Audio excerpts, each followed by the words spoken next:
Hi everyone, আসসালামু আলাইকুম। কেমন আছেন সবাই? আশা করি ভালো আছেন। এখনও যারা আমার চ্যানেলটিকে সাবস্ক্রাইব করেননি তারা একটু কষ্ট করে সাবস্ক্রাইব করবেন। এখন চলুন বেশি কথা না বাড়িয়ে গল্পে ফেরা যাক। হে ইউ বোজানাক, স্ট্যান্ড আপ। হঠাৎ ধমকের সুরে ভেসে আসা কথাটা শুনে রিধি যেন আকাশ থেকে পড়ল। চোখ দুটো গোল গোল করে এদিক ওদিক তাকালো সে। এই মেয়ে তোমাকে বলছি। রিধি মনে মনে চরম অবাক হলো। তাকে বলছে মানে? তার নাক কি বোঝা নাকি? লোকটার সাহস তো কম নয়। প্রফেসর হয়েছে বলে কি ক্লাসরুমে সবার সামনে যা খুশি তাই বলতে পারবে? আশ্চর্য। হৃদের ভাবনার ছেদ ঘটিয়ে আবারও সেই গমগমে গম্ভীর কণ্ঠস্বর ক্লাসরুমের দেয়ালে বাড়ি খেয়ে ফিরে এলো। What's the problem? Can you hear me? পুরো ক্লাসের সব কটা চোখ এখন হৃদির দিকে। ভয়ে আড়ষ্টতায় রিদি কোনো মতে ব্রেঞ্চ ছেড়ে উঠে দাঁড়ালো। ভয়ে গলা শুকিয়ে কাঠ তোতলামো স্বরে বলল, আমাকে বলছেন স্যার? ও পাশ থেকে ড্যাশিং গম্ভীর চেহারার প্রফেসর ডক্টরের কণ্ঠস্বর আরও এক ধাপ চড়ে গেল। Yes you tell me the formula I was teaching just now. দিদি এবার কাচুমাচু মুখ করে মাটির দিকে তাকিয়ে রইল। কি করে বলবে সে? এতক্ষণ তো তার মন ক্লাসের ব্ল্যাকবোর্ডে ছিল না। পাশে বসা জানের বান্ধবী সুমির সাথে অনর্গল ফিস ফিস করে বকবক করে যাচ্ছিল। হৃদিকে এভাবে মাথা নিচু করে চুপ করে থাকতে দেখে প্রফেসর সৌহার্দ্য চৌধুরীর কপালে বিরক্তির ভাঁজ আরো চওড়া হলো। তীব্র এক ধমক দিয়ে বললেন, get out from my class. অপমানের রাগে আর লজ্জায় রিধির চোখের কোণ বেয়ে টপ টপ করে জল গড়িয়ে পড়ল। পুরো ক্লাসের সামনে এই অপমান সে মেনে নিতে পারছে না। কাপা হাতে ব্যাগটা কাঁধে ঝুলিয়ে চোখের জল আড়াল করতে করতে কোনো রকম ক্লাসরুম থেকে প্রায় ছুটতে বেরিয়ে গেল সে। রিধি বেরিয়ে যেতেই সৌহার্দ্য বিরক্তির চরম সীমায় পৌঁছে বিড় করে বলল, এটা নাকি ডাক্তার হবে, যার ক্লাসেই মনোযোগ নেই, স্টুপিড। দেশের সেরা কার্ডিওলজিস্ট ডাক্তার সৌহার্দ্য চৌধুরী সদ্য বিদেশ থেকে উচ্চতর ডিগ্রি নিয়ে দেশে ফিরেছে সে। এই মেডিকেল কলেজেই প্রফেসর প্লাস কার্ডিওলজিস্ট হিসেবে জয়েন করেছে সবেমাত্র 1 সপ্তাহ হলো।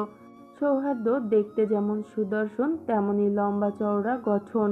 সারাক্ষণ এক শান্ত গম্ভীর ভাব মুখে লেপ্টে থাকে। কথা বলে ভীষণ মেপে এবং কম, কিন্তু কাজের বেলায় সে এক চুলও ছাড় দেওয়ার পাত্র নয়। প্রখ্যাত সারহান চৌধুরী ও শাহেদা চৌধুরীর একমাত্র ছেলে সে। তার ব্যক্তিত্বের আলোয় পুরো মেডিকেল কলেজ যেন মুগ্ধ, তেমনি তার কড়া মেজাজের ভয়ে তটস্থ। অন্যপক্ষে হৃদিতা খান হৃদি এই মেডিকেল কলেজেরই প্রথম বর্ষের এক সাধারণ ছাত্রী।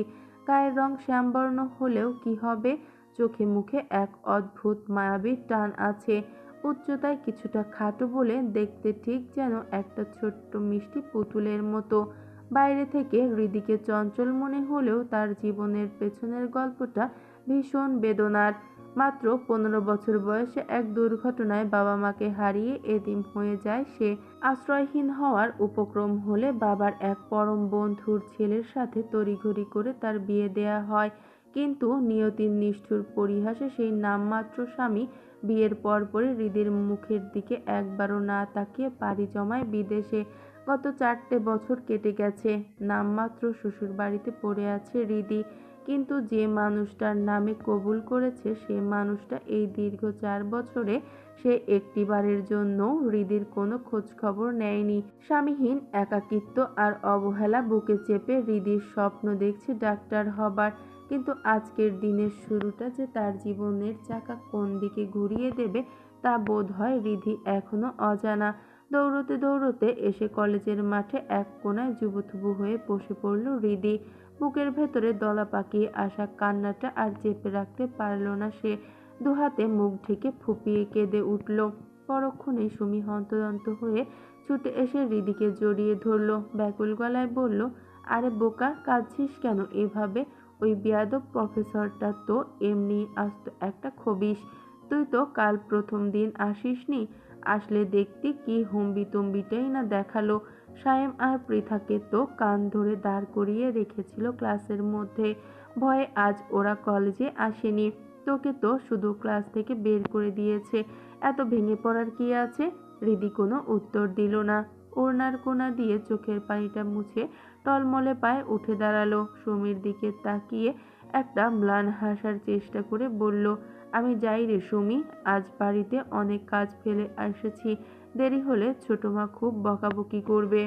সুমি বিরক্তিতে মুখ কুঁচকে বলল, আশ্চর্য রিদি, তুই কি ওই বাড়ির কাজের লোক নাকি রে? তোর সাথে এমন ব্যবহার করে কেন?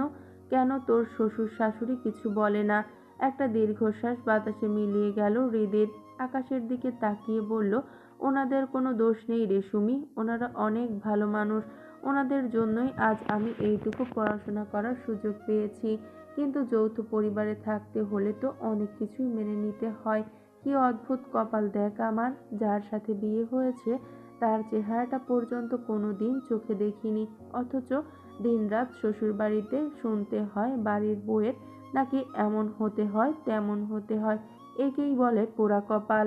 সুমি স্তব্ধ হয়ে গেল। হৃদির মায়াবী মুখটার দিকে তাকিয়ে তার বুকটা হাহাকার করে উঠল। এমন একটা ফুটফুটে নিষ্পাপ মেয়ের ভাগ্যে এত কষ্ট কেন লিখেছেন বিধাতা?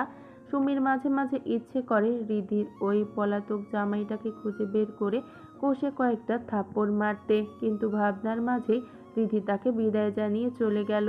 সুমি শুধু তাকিয়ে রইল ওর চলে যাওয়ার পথের দিকে। কলেজ থেকে ফিরে দম ফেলার ফুসরত পায়নি হৃদি। সংসারের সমস্ত কাজ গুছিয়ে রান্নাবান্না শেষ করে সবাইকে খাইয়ে দাইয়ে যখন সে নিজের ঘরে ফিরল, তখন শরীর ক্লান্তিতে ভেঙে পড়েছে। বিছানায় গা এলিয়ে দিতেই কখন যে চোখটা লেগে এসেছে। হঠাৎ করেই ড্রয়িং রুম থেকে ভেসে আসা এক কর্কশ চড়া গলায় হৃদির ঘুমটা ভেঙে গেল। শ্বশুরের গলার আওয়াজ পেয়ে সে ধরফর করে বিছানা ছেড়ে উঠল। ঘর থেকে দৌড়ে বের হয়ে সিঁড়ির কাছে আসতেই তার পায়ের পাতা দুটো যেন মেঝেতেই জমে গেল। ড্রয়িং রুমের সোফায় পায়ের ওপর পা তুলে আয়েশ করে বসে আছে এক যুবক। আর কেউ নয়, তাদের কলেজের সেই নতুন অহংকারী প্রফেসর সৌহার্দ্য। হৃদি অবাক চোখে দেখল তার শ্বশুর সারহান চৌধুরী, যাকে তীব্র গলায় ধমকাচ্ছেন, সে আর কেউ নয়, এই সৌহার্দ্যই। অথচ লোকটা কেমন নির্বিকার, যেন এই ধমক এই চিৎকার তাকে স্পর্শই করছে না। পাশে বসা শাশুড়ি শাহেদা চৌধুরী পরম স্নেহে সৌহার্দ্যের পিঠে আর মাথায় হাত বুলিয়ে দিচ্ছেন। বাড়ির বাকি সদস্যরা পাথরের মতো নীরব হয়ে দাঁড়িয়ে আছে। কি হলো, উত্তর দিচ্ছ না কেন? সারহান চৌধুরীর রাগে চর শক্ত হয়ে উঠল। আজ 1 সপ্তাহ হলে দেশে এসেছো, অথচ বাড়ি ফিরলে আজ। তুমি কি ভুলে গেছো তোমার একটা বউ আছে? এই বাড়িতে কারো প্রতি তোমার কোনো দায়িত্ব আছে? এতক্ষণে সৌহার্দ্য তার নীরবতা ভাঙল। চরম উদাসীন আর ঠান্ডা গলায় বলল, সব সময় তোমার ইচ্ছেগুলো আমার উপর চাপিয়ে দেওয়া বন্ধ করো বাবা। আমি এই বিয়ে মানি না। ওই মেয়ে যদি এই বাড়িতে থাকে তবে ওকে আমার সামনে আসতে বারণ করবে। খুব শীঘ্রই আমি ডিভোর্সের কাজকর্ম শুরু করে দিব। কথাটা বলেই সে সোফা ছেড়ে উঠে সিঁড়ির দিকে হাঁটা ধরল। সৌহার্দ্যকে উপরে আসতে দেখে হৃদি চট করে নিজের মাথায় ওড়নাটা টেনে ঘোমটাটা দিয়ে রুমে ঢুকে গেল। দরজার আড়ালে দাঁড়িয়ে তার আর বুঝতে বাকি রইল না এই নাকচু বেয়াদব লোকটাই আসলে তার সেই স্বামী, যে তাকে বিয়ের পর ফেলে চলে গিয়েছিল এবং যার কোনো খোঁজ সে জানত না। বিছানায় মুখ গুজে হু হু করে কেঁদে উঠল হৃদি। বুকের ভেতরটায় চুরমার হয়ে যাচ্ছে তার। ভাগ্যের কি নির্মম পরিহাস!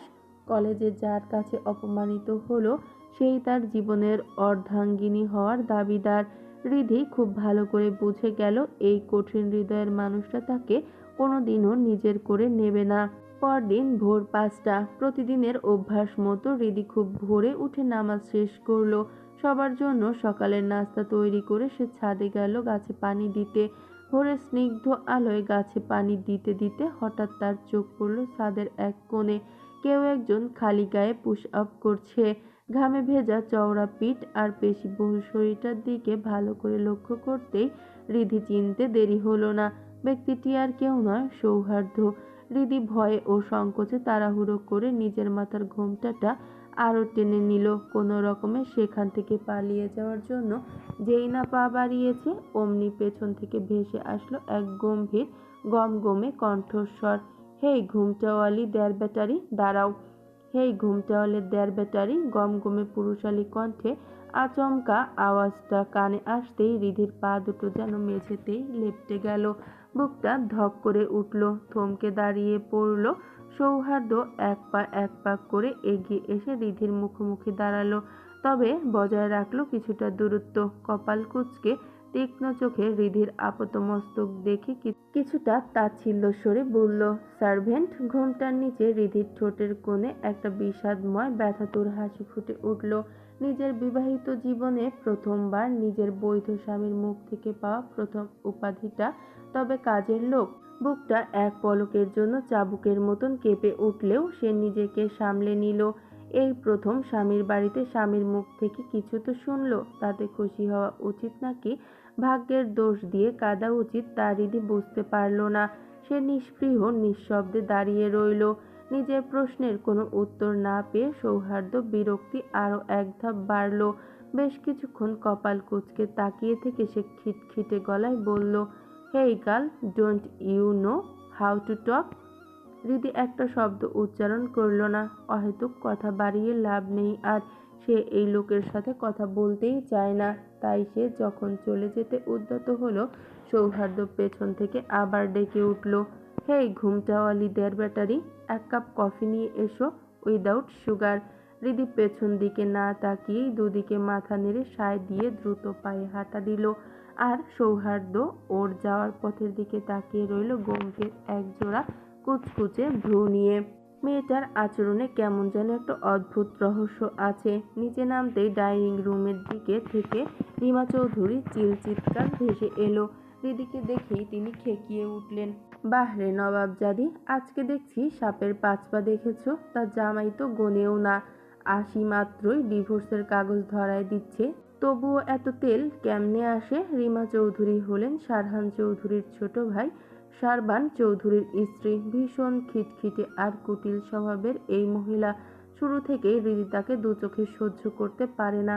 এতগুলো কুটো কথা জবাবেও রিধি কোনো প্রতিউত্তর করল না। প্রতিবাদ করার ভাষা যে সে হারিয়ে ফেলেছে বহু আগেই। এই বাড়িতে একটা জড়বস্তুর মতো কিংবা একটা অবৈতনিক কাজের মেয়ের মতো থাকাটাই এখন তার নিয়তি। একা একটা মেয়ে মানুষ এই সমাজের কিছু হায়নাদের কাছে নিরাপদ না বলেই মুখ বুজে পড়ে থাকা। সে চুপচাপ রান্নাঘরের কাজে ব্যস্ত হয়ে পড়ল। একটু পরের বাড়ির সবাই একে একে ঘুম থেকে উঠে পড়বে, তার আগেই সব কাজ শেষ করতে হবে, নয়তো আজ মেডিকেল কলেজের ক্লাস মিস হয়ে যাবে। এই বাড়ির বড় বউ অর্থাৎ রিধির শাশুড়ি শাহেদা চৌধুরী বেশিরভাগ সময়ই অসুস্থ থাকেন। তীব্র ডায়াবেটিক্সের কারণে শরীরটা বেশ ভারী হয়ে গেছে, চলাফেরা করতে কষ্ট হয়, তাই তিনি সংসারের এই কাদা ছোড়াছুড়ির মধ্যে থাকেন না। আর সেই সুযোগে পুরো বাড়ির ওপর রাজত্ব চালায় রিমা চৌধুরী। রিধি যখন আপন মনে রুটি বেলছিল, ঠিক তখনই রান্নাঘরে ঢুকলো সাথী। সাথী হলো রিমা বেগমের পুত্রবধূ আরহান চৌধুরীর স্ত্রী। তবে শাশুড়ির মতো সে কুটিল নয়, বরং অতি সাধারণ মধ্যবিত্ত ঘরের শান্ত মায়াবী একটি মেয়ে। রিধিকে সে নিজের আপন বোনের মতোই ভালোবাসে। সাথী মুখে একটা ম্লান হাসি টেনে বলল, আজকে একটু দেরি হয়ে গেল রে রিধি, সবাই উঠে পড়েছে প্রায়, কত দূর হলো, চল ভাজিটা আমি করে ফেলি। রুটি বেলতে বেলতে রিধি আলতো হেসে বলল, এই তো ভাবি প্রায় হয়ে এসেছে, ভাজি আমি সকালে উঠেই করে রেখেছি, তুমি বাচ্চাদের দেখো ওরা উঠেছে। না রে, ঘুমোচ্ছে, সারা রাত একটুও ঘুমোতে দেয় নাই, খুব জ্বালিয়েছে, তাই তো আমারও উঠতে দেরি হলো রে। তোহা আর জোহা সাথীর 1.5 বছরের দুটো যমজ কন্যা সন্তান। ওদের কথা মনে পড়তেই রিধির চোখে মুখে মাতৃত্বের এক অদ্ভুত মায়া ফুটে ওঠে। সে মুচকি হেসে বলল, তুমি গিয়ে ওদের জন্য খাবার বানিয়ে নাও ভাবি, আমি এই দিকটা সামলে নিচ্ছি। সাথী জোর করে রিধির হাত থেকে বেলনাটা কেড়ে নিয়ে বলল, ধুর, তুই যা তো, টেবিলের নাস্তা দিয়ে আয়, বাকিগুলো আমি করে নিচ্ছি। আর তোর তো আবার কলেজ আছে, লেট হয়ে যাবে না? সাথীর জোরাজুরিতে রিধি আর না করতে পারল না। ঘড়ির দিকে তাকিয়ে দেখলো সত্যি অনেকটা দেরি হয়ে গেছে। নাস্তার প্লেটগুলো হাতে নিয়ে ডাইনিং টেবিলে আসার সময় রিধির বুকের ভেতরটা কেমন যেন দুরু করছিল। বুক চিরে এক অজানা আশঙ্কা জাগছে, এই বুঝি আবার সৌহার্দ্যর সামনে পড়ে যাবে। প্রবাদেই তো আছে, যেখানে বাঘের ভয় সেখানেই সন্ধে হয়। প্লেটগুলো টেবিলে সাজিয়ে রেখে রিধি যেই না দ্রুত পায়ে চলে যেতে যাবে, অমনি পেছন থেকে সৌহার্দ্যর সেই গম্ভীর গমগমে কণ্ঠস্বর তীরের মতো এসে বিঁধল তার পিঠে। হেই স্টুপিড ঘুমটাওয়ালি, তোমাকে বলেছি না কফি দিতে। হঠাৎ এই মেঘগম্ভীর আওয়াজে রিধি চমকে উঠল, ভয়ে হাত পা ঠান্ডা হয়ে এলো তার। সে চটজলদি মাথার ঘোমটাটা টেনে মুখটা আরো আড়াল করে নিল। যে মানুষটা প্রথম দেখাতেই তাকে বাড়ির কাজের লোক ভেবে নিয়েছে, তার সামনে কোনোভাবেই সে নিজের পরিচয়টুকু প্রকাশ করতে চায় না। কিন্তু নিয়তি বড় নিষ্ঠুর। হৃদি পাশ কেটে চলে যেতে নিলে সৌহার্দ্য চেয়ার ছেড়ে উঠে দাঁড়িয়ে রুক্ষ স্বরে বলল, hey, what's your problem? Why aren't you speaking? Are you mute? হৃদির ঠোঁট দুটো ভয়ে জমে বরফ হয়ে গেল। সে যদি এখন একটা শব্দ উচ্চারণ করে আর সৌহার্দ্য যদি তার কণ্ঠ চিনে ফেলে, যদি জেনে যায় সে কাল ক্লাসে যে মেয়েটাকে এত অপমান করেছিল সেই তার ঘরের বউ। হৃদি আর এক মুহূর্তও সেখানে দাঁড়ালো না। কোনো উত্তর না দিয়ে ঝড়ের বেগে পাশ কেটে চলে গেল। সৌহার্দ্য চরম বিরক্তিতে ভ্রু কুঁচকে দাঁড়িয়ে রইল। বিড়বিড় করে বলল, মিউট মেবি। বোবা একটা মেয়েকে বাড়িতে রেখেছে নাকি? নাস্তা আর খাওয়া দাওয়ার পাট চুকাতে গিয়ে আজ অনেকটা লেট হয়ে গেছে, তাই তাড়াহুড়ো করে মেডিকেল কলেজের মেইন গেট দিয়ে ঢুকছিল হৃদি। মাথা নিচু করে হাঁটার কারণে হুট করেই সামনে থাকা শক্তপোক্ত চওড়া একটা দেয়ালের মতো শরীরের সাথে তার জোরে ধাক্কা লাগলো। ভারসাম্য হারিয়ে হৃদি যখনই ছিটকে পড়ে যেতে নিচ্ছিল, ঠিক তখনই দুটি বলিষ্ঠ শক্ত হাত অতীব শক্তিতে তার কোমর জড়িয়ে ধরে পতন থেকে রক্ষা করলো। ধক করে ওঠা বুকে হৃদি যখন চোখ তুলে তাকালো, তার নিঃশ্বাস যেন আটকে গেল। সৌহার্দ্য কপাল কুঁচকে তীব্র চোখে তার দিকে তাকিয়ে আছে। সেই চেনা গম্ভীর গমগমে স্বরে সে বলে উঠল, hey you little trouble queen, চোখ কোথায় রেখে হাঁটো? কথাটা কানে যেতেই হৃদির শ্যামবর্ণের মুখটা রাগে ও অপমানে লাল হয়ে উঠল। গত দুদিনের জমানো সব রাগ যেন বাঁধ ভেঙে উপচে পড়তে চাইল। এই লোকটা নিজেকে কি ভাবে? কাল থেকে কখনো বোচানাক, কখনো দের বেটারি, আবার এখন ট্রাবল কুইন। এমনকি নিজের ঘরে নিজের স্ত্রীকে সার্ভেন্ট বানাতেও যার বাঁধেনি, সেই নাকুচু বিয়াদব লোকটার ওপর হৃদির আর কোনো নিয়ন্ত্রণ রইল না। সে দাঁতে দাঁত চেপে রাগী চোখে তাকিয়ে কিরমির করে বলল, আপনি ট্রাবল কুইন, নিজে দেখে হাঁটতে পারেন না? সৌহার্দ্য কিছুক্ষণ অবাক হয়ে কপাল কুঁচকে তাকিয়ে রইল। চোখে মুখে বিরক্তি ফুটিয়ে গমগমে সুরে বলল, স্টুপিড, ওটা নট ট্রাবল কুইন, ওটা ট্রাবল কিং হবে। এই ভাঙা মাথা নিয়ে কে বলেছে তোমাকে ডাক্তারি পড়তে? সৌহার্দ্যর এমন ঠান্ডা মাথায় তীব্র অপমানে হৃদি এক মুহূর্তের জন্য লজ্জায় কুঁকড়ে গেল। নিজের ব্যাকরণগত ভুলটা বুঝতে পেরে রাগে চোখ মুখ খিচে বলল, আপনাকে কেন বলতে হবে? সৌহার্দ্য এবার সত্যি প্রচুর বিরক্ত হলো। তার শান্ত নিয়মতান্ত্রিক জীবনের মুখে মুখে তর্ক করা বা বেশি কথা বলা মানুষে একদমই সহ্য করতে পারে না। সে এবার বেশ কড়া আর রাগান্বিত স্বরে শাসনের ভঙ্গিতে বলল, স্টুপিড, শিক্ষক বাবার সমান হয়, মুখে মুখে তর্ক করবে না। বলেই সে হৃদির দিকে আর এক পলকও না তাকিয়ে গটগট করে করিডোর দিয়ে হেঁটে চলে গেল। ওর যাওয়ার পথের দিকে হৃদি একদম আকাশ থেকে পড়ার মতো হা করে তাকিয়ে রইল। মনে মনে ভাবলো, কি অদ্ভুত লোক রে বাবা, ভালো করে জামাই হয়ে উঠতে পারলো না, তার আগে সোজা বাবার আসনে চলে গেল। সে বিরক্তিতে আর ক্ষোভে নাক মুখ কুঁচকে বিড়বিড় করে বলল, নাকুচু বেয়াদব একটা লোক। কি রে জানেমান, কি এত গভীর চিন্তা করছিস? হঠাৎ সায়েম, পৃথা আর সুমি এসে হৃদিকে চারপাশ থেকে জড়িয়ে ধরতেই হৃদি তার ভাবনার জগৎ থেকে বাস্তবে ফিরে এলো। সায়েম পৃথার কাঁধে হাত রেখে হৃদির মলিন মুখের দিকে তাকিয়ে প্রশ্নটা করেছিল। হৃদি একটা দীর্ঘশ্বাস ফেলে মন খারাপ করে বলল, আমি আজকে অ্যাসাইনমেন্টটা করতে পারি নাই রে, কালকে একদম সময় পাইনি। সুমি সান্ত্বনা দেওয়ার ভঙ্গিতে হৃদির হাতটা চেপে ধরে বলল, কি আর করবি বল, তোর যা পরিস্থিতি আমরা তো সব জানি। এক কাজ করি চল, আজকে আমরা চারজন মিলেই স্যারের ঝাড়ি খাই। কপালে আজ নির্ঘাত ক্লাস থেকে বের হওয়া আর 0 অ্যাসাইনমেন্ট আছে। পৃথা ভয় পাওয়া গলায় বলল, ওই নতুন প্রফেসর যা স্ট্রিক্ট, আমাদের সহজে ছাড় দেবে বলে তো মনে হয় না। সুমির কথার মাঝে সায়েম একটু বিজ্ঞের মতো মাথা নেড়ে ফোড়ন কাটল। আরে বেটা কেমন যেন সারাক্ষণ বৌমারা বিধবাদের মতো মুখটা কালো করে রাখে। সায়েমের মুখে সৌহার্দ্যের এমন নিখুঁত বর্ণনা শুনে হৃদি না হেসে পারল না। তবে গলায় খাবার আটকে যাওয়ার মতো করে হালকা কেসে উঠল। পৃথা সায়েমের মাথায় একটা গাঁটটা মেরে বলল, আরে গাধা, ওটা বিধবা হবে না, ওটা বিপত্নিক হবে। পুরুষদের ক্ষেত্রে বিপত্নিক বলে। সায়েন মাথায় হাত দিয়ে ভাবার ভং ধরে বলল, বাপরে বাপ, আমার মাথায় এত বড় বড় শুদ্ধ বাংলা শব্দ আসে না। চল তো ক্লাসে যাই, নয়তো কালকের মতো আবার কান ধরিয়ে দাঁড় করিয়ে রাখবে। চার বন্ধু মিলে হাসাহাসি আর টুকটাক কথা বলতে বলতে ক্লাসরুমের দিকে এগিয়ে গেল। এই বিষাক্ত দম বন্ধ করা দিনগুলোর মাঝে এই বন্ধুত্বটাই হলো রিধির বেঁচে থাকার একমাত্র রসদ, তার পরম শান্তির জায়গা।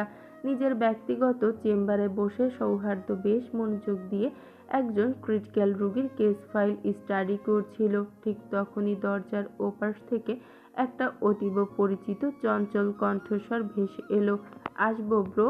সৌহার্দ্য ফাইল থেকে চোখ না সরিয়ে সংক্ষেপে উত্তর দিল, ইয়েস কামিং। অনুমতি পেতেই এক যুবক ঘরে ঢুকে সৌহার্দ্যকে পেছন থেকে জড়িয়ে ধরল, উৎফুল্ল গলায় বলল, bro, I miss you so much. 4 বছর পর অবশেষে তুমি বাড়ি ফিরলে। সৌহার্দ্য আরবানকে নিজের থেকে ছাড়িয়ে নিয়ে হালকা হেসে বলে উঠল, ইটস ওকে, তুই আগে বস।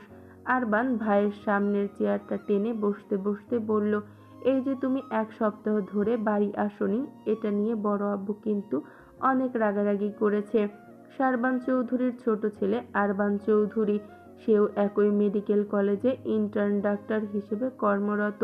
সৌহার্দ্য ফাইলটা টেবিলের একপাশে সরিয়ে রেখে ছোট ভাইয়ের দিকে পূর্ণ মনোযোগ দিয়ে জিজ্ঞেস করলো, গতকাল থেকে তুই কোথায় ছিলি? তোকে তো বাড়িতে দেখলাম না। আরবান মাথা চুলকে কিছুটা আমতা আমতা করে বলল, ইয়ে মানে ব্রো, বন্ধুদের সাথে একটু হ্যাং আউটে গিয়েছিলাম। সৌহার্দ্য কিছু সময় ভাইয়ের অপরাধী আর অপ্রস্তুত মুখখানার দিকে তাকিয়ে রইল, তারপর বেশ গম্ভীর গলায় বলল, এই টাইমটা তোর ক্যারিয়ারের জন্য খুব গুরুত্বপূর্ণ আরবান। এখন এইসবে সময় নষ্ট না করাটাই বেটার, আই থিঙ্ক। আরবান ভাইয়ের সিরিয়াস চেহারার দিকে তাকিয়ে হালকা হেসে মাথা নাড়ল, ওকে ব্রো, আর হবে না। হঠাৎ কিছু একটা মনে পড়তে সে উচ্ছ্বসিত হয়ে বলল, আরে ব্রো, তুমি জানো আমাদের হৃদুও কিন্তু এবার এখানে অ্যাডমিশন নিয়েছে। তুমি বোধহয় ওর ক্লাস। আরবানের কথা শেষ হওয়ার আগেই সৌহার্দ্যর ভ্রুজোড়া কুঁচকে গেল। সে অত্যন্ত নিস্পৃহ গলায় প্রশ্ন করল, হু ইজ হৃদু? আরবান এক মুহূর্তের জন্য স্তব্ধ হয়ে গেল। সে বুঝতে পারল তার এই কাঠখোট্টা ভাইটি এখনো নিজের বিবাহিত স্ত্রীর নাম পর্যন্ত জানে না। আরবান হৃদিকে নিজের ছোট বোনের মতো ভালোবাসে, আগলে রাখে। সে তাড়াহুড়ো করে সৌহার্দ্যর ভুল ভাঙাতে চাইল, আরে ব্রো, হৃদু মানে তোমার বউ রি। কিন্তু বাক্যটি সম্পূর্ণ করার সুযোগ আর আরবান পেল না। তার আগেই সৌহার্দ্য গমগমে বরফ শীতল কণ্ঠস্বর পুরো চেম্বারে প্রতিধ্বনিত হয়ে উঠল, I am not interested in